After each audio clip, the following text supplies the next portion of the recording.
ಬೆಂಗಳೂರಿನಲ್ಲಿ ಗೆಲ್ಲೆಂದ್ರಲ್ಲಿ ಕಸ ಎಸೆಯುವವರಿಗೆ big shock. ಸಿಟಿಯಲ್ಲಿ ಜಿಬಿಯ ಅಧಿಕಾರಿಗಳು ಒಂದು ವಿಭಿನ್ನ ಕಾರ್ಯಾಚರಣೆ ಮುಂದಾಗ್ತಾ ಇರೋದು. ಕಸ ಎಸೆಯುವವರ ಮನೆ ಮುಂದೆ ಕಸ ಸುರಿದು ಜಾಗೃತಿ ಮೂಡಿಸುವಂತ ಕೆಲಸ. 218 ಮನೆಗಳ ಮುಂದೆ ಕಸ ಸುರಿದ ಜಿಬಿ ಅಧಿಕಾರಿಗಳು ಒಂದೇ ದಿನ 2.80 ಲಕ್ಷ ರೂಪಾಯಿ ದಂಡ ವಸೂಲು. ಮೊದಲ ಬಾರಿ ಕಸ ಸುರಿದವರಿಗೆ 1000 ರೂಪಾಯಿ ದಂಡ, ಅಲ್ಲದೆ ಮನೆ ಮುಂದೆ ಕಸ ಸುರಿದು ತಮ್ಮಟೆ ಬಾರಿಸಿ ಜಾಗೃತಿ. ಅದೇ ಮನೆಯವರು ಎರಡನೇ ಬಾರಿ ಕಸ ಸುರಿದ್ರು ಅಂದ್ರೆ 5,000 ರೂಪಾಯಿ ದಂಡ ವಿಧಿಸ್ತಾರಂತೆ. ಆಮೇಲೆ ಮನೆ ಹೊರಗಲ್ವಂತೆ, ಮನೆ ಒಳಗಡೆನೆ ಕಸ ಸುರಿತಾರಂತೆ. ಜಾಗೃತಿಗೆ ಸಜ್ಜಾಗಿರುವಂತದ್ದು ಜಿಬಿ ಅಧಿಕಾರಿಗಳು. ಈ ಮುಖಾಂತರವಾಗಿ ಈ ನಡೆಗೆ ಹಲವರಿಂದ ಭಾರಿ ಮೆಚ್ಚುಗೆ ವ್ಯಕ್ತವಾಗ್ತಾ ಇದೆ. ಸರಿಯಾಗಿ ಕಸ ಸಂಗ್ರಹಕ್ಕೆ ಬರ್ತಾ ಇಲ್ಲ ಅಂತ ಕೆಲವರು ವಾದ ಮಾಡ್ತಾ ಇದ್ದಾರೆ.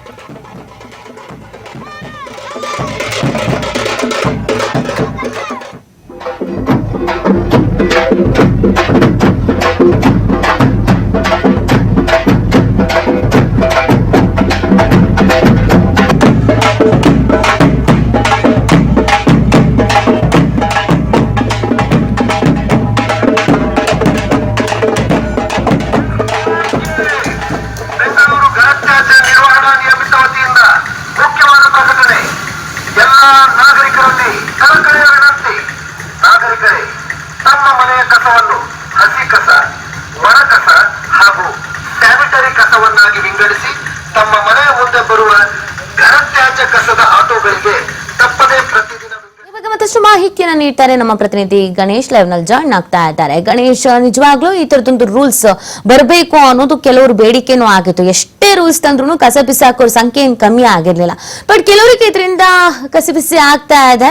ಬೇರೆ ತರದ ಏನಾದ್ರು ಮಾಡಬಹುದಿತ್ತೇನೋ ಅಂತ ಹೇಳ್ತಾ ಇದ್ದಾರೆ. ಸೊ ಈ ವಿನೂತನ ವಿಭಿನ್ನ ಪ್ರಯತ್ನಕ್ಕೆ ಯಾವ್ಯಾವ ರೀತಿ ಪ್ರತಿಕ್ರಿಯೆ ಬರ್ತಾ ಇದೆ? ನೀತಿ ಮುಖ್ಯವಾಗಿ ಈಗಾಗಲೇ ಬೆಂಗಳೂರಿನಲ್ಲಿ ಸಾಕಷ್ಟು ಕಸದಿಂದ ತುಂಬಿ ಹೋಗಿರುವಂತದ್ದು. ಗಾರ್ಬೇಜ್ ಸಿಟಿ ಅನ್ನುವಂತ ಒಂದು ಅಪಖ್ಯಾತಿ ಕೂಡ ಈ ಹಿಂದೆ ಇದೆ ಅನ್ನುವಂಥದ್ದು. ಯಾಕೆಂದ್ರೆ ಇಲ್ಲಿ ಅಷ್ಟೊಂದು ಕಸ ಉತ್ಪತ್ತಿ ಆಗುತ್ತೆ, ರೋಡ್ ನಲ್ಲಿ ಕಸಗಳು ಸಂಗ್ರಹ ಆಗುವಂಥದ್ದು, ಅದರಿಂದ ಒಂದು ಲಿಚಿಡ್ ನೀರುಗಳೆಲ್ಲ ಹರಿದು ಹೋಗುವಂಥದ್ದು, ಜನರ ಒಂದು ರೀತಿಯಲ್ಲಿ ಮೂಗು ಮುರಿಯುವಂಥದ್ದು, ಬಂದಂತ ಹೊರಗಡೆಯಿಂದ ಬಂದ ಜನರು ಕೂಡ ಒಂದು ರೀತಿಯಲ್ಲಿ ಅಸಮಾಧಾನ ವ್ಯಕ್ತಪಡಿಸುವಂತ ಪ್ರಕ್ರಿಯೆಗಳಿದೆ. ಅದ್ರ ಜೊತೆಗೆ ಈಗ ಸರ್ಕಾರ, ಅದರಲ್ಲೂ ಕೂಡ ಗ್ರೇಟರ್ ಬೆಂಗಳೂರು ಪ್ರಾಧಿಕಾರ ಹಾಗೂ ಅದರ ವ್ಯಾಪ್ತಿಗೆ ಬರುವಂತಹ ಘನತ್ಯಾಜ್ಯ ನಿರ್ವಹಣಾ ಕಂಪನಿ ಅಂತ ಏನಿದೆ, ಅದು ಒಂದು ರೀತಿಯಲ್ಲಿ ಸ್ಟ್ರಿಕ್ಟ್ ಆದಂತಹ ಒಂದು ಆಕ್ಷನ್ ತೆಗೆದುಕೊಂಡಿರುವಂತದ್ದು. ಕಳೆದ 3-4 ದಿನಗಳಿಂದ ರಸ್ತೆ ಬದಿಯಲ್ಲಿ ಬ್ಲಾಕ್ ಸ್ಪಾಟ್ಗಳು, ಡಬ್ರೀಸ್ಗಳೇನಿರ್ತದೆ ಆ ಒಂದು ಜಾಗಗಳಲ್ಲಿ ಎಲ್ಲ ಹಾಕುವಂತ ಏನೋ ಸ್ಥಳಗಳಿರ್ತವೆ, ಅಥವಾ ರಸ್ತೆ ಮಧ್ಯಗಳಲ್ಲಿ ಹಾಕ್ತಾರೆ, ರಸ್ತೆ ಬದಿಯಲ್ಲಿ ಹಾಕ್ತಾರೆ, ಖಾಲಿ ಸೈಟ್ಗಳಲ್ಲಿ ಹಾಕ್ತಾರೆ. ಯಾರು ಕಸವನ್ನ ಹಾಕ್ತಾರೆ, ಒಣ ಕಸ ಆಗಿರುವಂತದ್ದು ಅಥವಾ ಹಸಿ ಕಸವನ್ನ ಯಾರು ಹಾಕ್ತಾರೆ ಅಂತವ್ರಿಗೆ ನೇರವಾಗಿ ಮನೆಗೆ ಹೋಗಿ ಆ ಒಂದು ಕಸದ ಜೊತೆಗೆ ಉಳಿದ ಕಸಗಳನ್ನು ಕೂಡ ಮನೆ ಮುಂಭಾಗದಲ್ಲಿ ಸುರಿಯುವಂತ ಪ್ರಕ್ರಿಯೆಯನ್ನ ಈಗ ಪ್ರಾಧಿಕಾರದ ಅಧಿಕಾರಿಗಳು, ಸಿಬ್ಬಂದಿಗಳು ಮಾಡ್ತಾ ಇರುವಂತದ್ದು. ಬಹುಮುಖ್ಯವಾಗಿ ಮಾರ್ಚರ್ಗಳು ಒಂದು ರೀತಿಯಲ್ಲಿ ಈ ಒಂದು ದುಸ್ಸಾಹಸಕ್ಕೆ ಮುಂದಾಗಿದ್ದಾರೆ. ನೇರವಾಗಿ ಮನೆ ಮಾಲೀಕರನ್ನ ಪ್ರಶ್ನೆ ಮಾಡುವಂತದ್ದು, ನೀವು ಇಂಥ ಟೈಮಲ್ಲಿ ಇದೇ ಸಮಯಕ್ಕೆ ಇಂಥ ಜಾಗದಲ್ಲೇ ನೀವು ಇಷ್ಟು ಪ್ರಮಾಣದ ಕಸವನ್ನು ಹಾಕಿದ್ದೀರಿ ಅನ್ನುವಂಥದ್ದನ್ನ ನೇರವಾಗಿ ಹೇಳುವ ಮೂಲಕ ನಿಮಗೆ ಈಗ ದಂಡವನ್ನು ನಾವು ಹಾಕ್ತಿದ್ದೀವಿ, ಇದಕ್ಕೆ ಈಗಾಗಲೇ ಹಲವು ರೀತಿಯಲ್ಲಿ ಎಚ್ಚರಿಕೆಯನ್ನು ನೀಡಿದ್ವಿ, ನೋಟಿಸ್ ಅನ್ನು ಕೂಡ ನೀಡಿದ್ವಿ, ಸಂಬಂಧಪಟ್ಟಂತೆ ನಾವು ಈಗಾಗಲೇ ತಮ್ಮ ಗಮನ ತಂದಿವಿ. ಈ ತರದೊಂದು ಮನೆಯ ತ್ಯಾಜ್ಯಗಳನ್ನ ರಸ್ತೆ ಬದಿಗಳಲ್ಲಿ, ಅಕ್ಕಪಕ್ಕದ ಖಾಲಿ ನಿವೇಶನಗಳಲ್ಲಿ ನೀವು ಹಾಕಬಾರ್ದು, ಡಂಪ್ ಮಾಡಬಾರ್ದು ಅನ್ನುವಂತ ಒಂದು ಸ್ಟ್ರಿಕ್ಟ್ ಆದಂತಹ ಒಂದು ಸೂಚನೆಯನ್ನು ಕೂಡ ನೀಡಿದ್ವಿ. ಆದ್ರೂ ಕೂಡ ನಿಯಮ ಮೀರಿ ನೀವು ಬೇಕಾಬಿಟ್ಟಿ ಕಸವನ್ನ ಸುರಿತಾ ಇದ್ದಾರೆ ಅನ್ನುವಂತ ಹಿನ್ನೆಲೆಯಲ್ಲಿ ನೇರವಾಗಿ ಮಾರ್ಷಲ್ಗಳು ಮನೆ ಬಾಗಿಲಿಗೆ ಹೋಗಿ ಕಸವನ್ನು ಸುರಿಯುವಂತ ಕೆಲಸಗಳಾಗ್ತಾ ಇದೆ. ಇದಕ್ಕೆ ಸಹಜವಾಗಿ ಎಲ್ಲೊಂದು ರೀತಿಯಲ್ಲಿ ನೇರವಾದಂತಹ ಒಂದು ಮರ್ಯಾದೆ ಅಕ್ಕಪಕ್ಕದ ಮನೆಯವರು ನೋಡಿಕೊಂಡು ಇವರೇ ಮಾಡಿದ್ದಾರೆ, ಇವರೇ ಒಂದು ರೀತಿಯಲ್ಲಿ ಏನೋ ಕಳ್ಳತನ ಮಾಡಿದ್ದಾರೆ ಅನ್ನುವಂತಹ ರೀತಿಯಲ್ಲಿ ಈಗ ಜನರಿಗೆ ಬಿಂಬಿತ ಆಗ್ತಾ ಇರುವಂತದ್ದು. ಈ ಮೂಲಕ ಆದ್ರೂ ಏನಾದ್ರೂ ಬೆಂಗಳೂರಿನಲ್ಲಿ ಉತ್ಪತ್ತಿ ಆಗುವಂಥದ್ದು ಬೇಕಾಬಿಟ್ಟಿ ಕಸವನ್ನು ಎಸೆಯುವಂತಹ ಸಂಖ್ಯೆಗಳು ಅಥವಾ ಪ್ರಮಾಣ ಏನಾದ್ರು ಕಡಿಮೆ ಆಗುತ್ತೆ ಅನ್ನುವಂತಹ ನಿಟ್ಟಿನಲ್ಲಿ ಈಗ ಪ್ರಾಧಿಕಾರ ಕ್ರಮವನ್ನು ಕೈಗೊಳ್ತಾ ಇದೆ. ಸಹಜವಾಗಿ ಇದರಿಂದ ದಂಡವನ್ನು ಕೂಡ ಹಾಕುವಂಥದ್ದು. ಯಾರೇ ಹಸಿ ಕಸ, ಒಣ ಕಸ ಅಥವಾ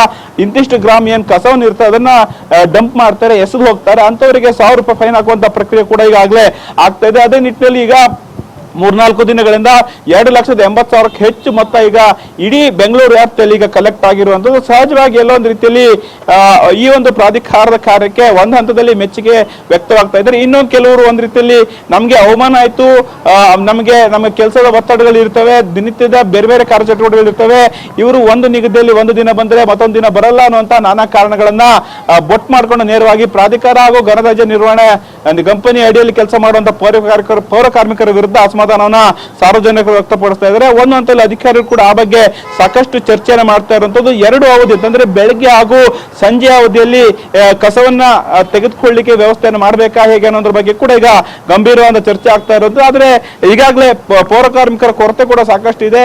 ಬೆಂಗಳೂರಿನ ವ್ಯಾಪ್ತಿ ಹಿಗ್ತಾ ಇದೆ. ಬೆಂಗಳೂರಿನ ಹೊರವಲಯಗಳಲ್ಲಿ ಬಡಾವಣೆಗಳು ಜಾಸ್ತಿ ಆಗ್ತಾ ಇದೆ. ಹಾಗಾಗಿ ಈಗ ಈ ಗ್ರೇಟರ್ ಬೆಂಗಳೂರು ಪ್ರಾಧಿಕಾರ ಆದಂತಹ ಸಂದರ್ಭದಲ್ಲಿ ಹೊಸ ಹೊಸ ವಾರ್ಡ್ಗಳು ಕೂಡ ಸೇರ್ಪಡೆ ಆಗ್ತಾ ಇರೋ ಹಿನ್ನೆಲೆಯಲ್ಲಿ ಪೌರ ಕಾರ್ಮಿಕರ ಕೊರತೆ ಇರುವಂತಹ ಸಂದರ್ಭದಲ್ಲಿ ಸಾರ್ವಜನಿಕರ ತಾವೇ ಸಮಯವನ್ನು ಮಾಡಿಕೊಂಡು ಬಂದಂತ ಸಮಯದಲ್ಲಿ ಕಸವನ್ನ ನೀಟಾಗಿ ಸಂಬಂಧಪಟ್ಟ ಜಾಗದಲ್ಲೇ ವಿಲೇವಾರಿ ಮಾಡಬೇಕು. ಬರುವಂತ ಪೌರ ಕಾರ್ಮಿಕರಿಗೆ ಕಸವನ್ನ ವಿಲೇವಾರಿ ಮಾಡಿ ನೀಡಬೇಕು ಅನ್ನುವಂತಹ ಎಚ್ಚರಿಕೆಯನ್ನ ಹೇಳುವಂಥದ್ದು. ಹಾಗೇನೆ ಜನಸಾಮಾನ್ಯರಿಗೆ ಮನವರಿಕೆ ಮಾಡುವಂತ ಕೆಲಸ ಈಗ ಮಾರ್ಷಲ್ಗಳು ಹಾಗೇನೆ ಪ್ರಾಧಿಕಾರದ ಅಧಿಕಾರಿಗಳು ಮಾಡ್ತಾ ಇರುವಂತದ್ದು. ನೀತಿ. ಓಕೆ, ಥ್ಯಾಂಕ್ ಯು ಗಣೇಶ್ ತಮ್ಮೆಲ್ಲ ಡೀಟೇಲ್ಸ್ಗಾಗಿ.